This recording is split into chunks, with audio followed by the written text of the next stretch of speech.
For our finale, we've got Mr. Josh King. He is our resident storyteller. So I'm really looking forward to hearing what comes up. Let's give it up for Josh.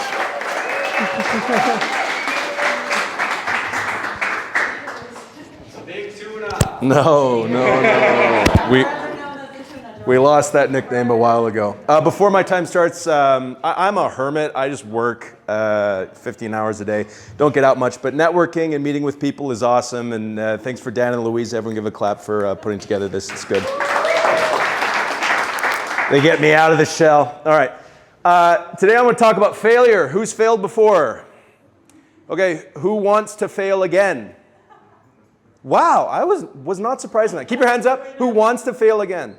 Interesting. Okay, everyone that has their hands down, look around, whose hands were up. So the reason I'm doing this, because everyone that didn't put their hand up on the second question, that answer to the question is wrong. My title for today is, Failure is Literally a Success.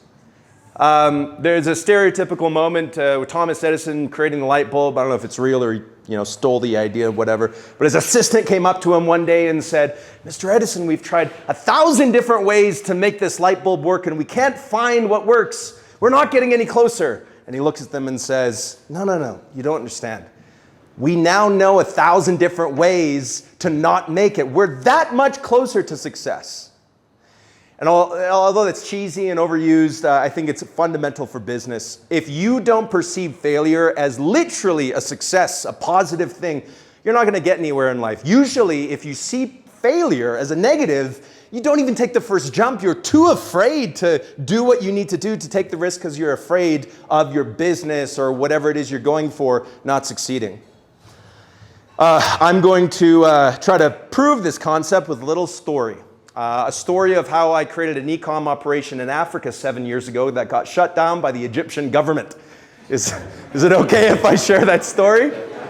All right. 7, 8 years ago, I was living in Africa. That's a story for another time. Met a guy in East Africa. He was selling car parts on Facebook. This was, by the way, advertising, digital marketing, and ads this was early days, man. This is like, no one was doing it. We talk about ads now. It wasn't happening back then. Anyway, I was in Egypt, I was studying, and a few things came together, and I found an amazing arbitrage opportunity. A few things. Number one, the Egyptian government just floated their pound, their currency, which meant they want a lot of external investment to come in, manufacture in Egypt, and export out. So my Australian dollars at the time went an amazing long way, especially with digital marketing. What I could do in the United States for $1, I could do 100x over in Egypt at the time.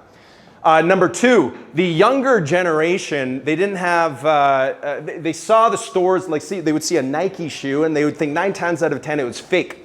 So they wanted to go online to an American brand and buy it for 10x more. They had remote Western jobs, so they had a bit of spending money, right? And these things came together, and randomly I used the digital marketing skills I learned from this random guy in East Africa, and I started an e-com brand. We were selling basic stuff, like shirts and shoes, right? We were making so many fucking sales. If anyone's in digital marketing, we were getting conversions for pennies. Pennies. Like, that is the golden era of e-commerce. We were making thousands of dollars a day in sales within the first few weeks. I partnered up with someone who owned the largest e-com brand in the country. And so logistically, a lot of issues, trying to figure it out. But we eventually got there. We were destroying it with digital marketing. This tiny little niche new skill that I had learned in East Africa, in Kampala, Uganda. I'd been applying to e-commerce in Egypt, of all places, and it was going very, very well. Lots of struggles along the way. One day, one struggle, for example, the couriers, no one has bank accounts or they're not willing to use their credit card online. So they had to hire couriers to bring the product to the person's front door. And 50% of the time, by the way, the person would say, "No, I didn't order that."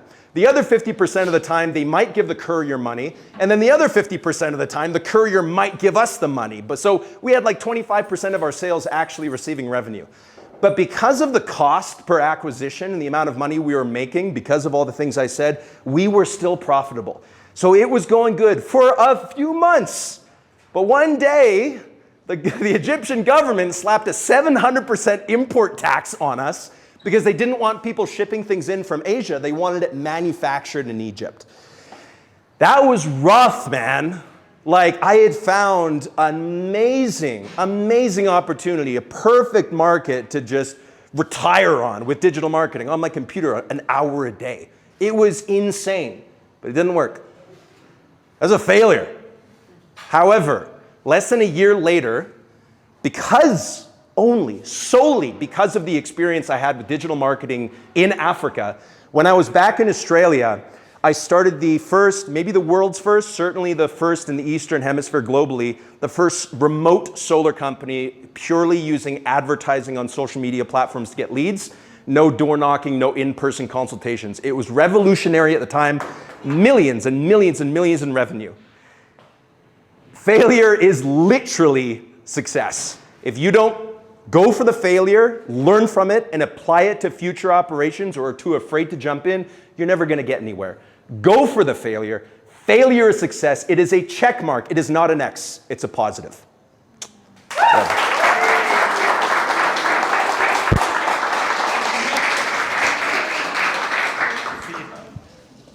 Action shot. I'm not doing a Michael Jordan, but that was good. Nice. Thank you so much. Let's give it up for Josh one more time. I love the whole saying, fail forward, fail faster. I joined Josh's, that's actually where we met, was back in Australia. And one of the things, I just want to back that story with virtual solar, and he took me on. That was right out of my corporate job. Actually, if it wasn't for Josh, I probably wouldn't be standing here now. And so I went and I sold solar, and one of the first things he taught me, he goes, here's a whole bunch of leads, go and just fuck them up. He was paying for them, but he said, just go and make a mess. The quicker you go and make a mess of those, the quicker that you can start earning this money. And so I did it. He taught me that, and I still apply that principles today.